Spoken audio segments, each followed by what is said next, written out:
ეს არ არის მარტო გიჟური იდეალიზმი, რომ ჯობს სიცოცხლესა ნაძრახსა სიკვდილი სახელოვანი, აღმოჩნდა რომ სახელოვანი სიკვდილით, ბრძოლით ყოველ შემთხვევაში შეიძლება გადაარჩინო ქვეყანა და ის რომ უკრაინა დღეს არსებობს ზუსტად ამგვარი დამოკიდებულების შედეგია.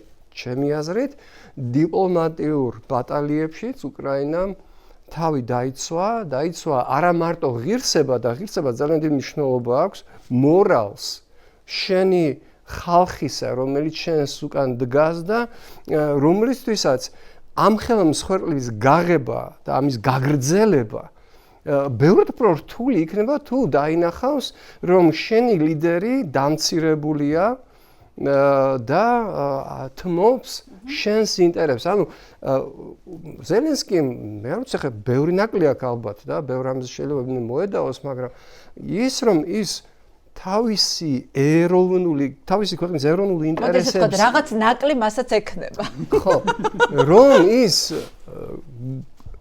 პრინციპულად დგას თავისი ქვეყნის ეროვნული ინტერესების დასაცავად და ამას აკეთებს უნარიანად, ეს არ არის რაღაც განწირული სიგიჟეები, ხო?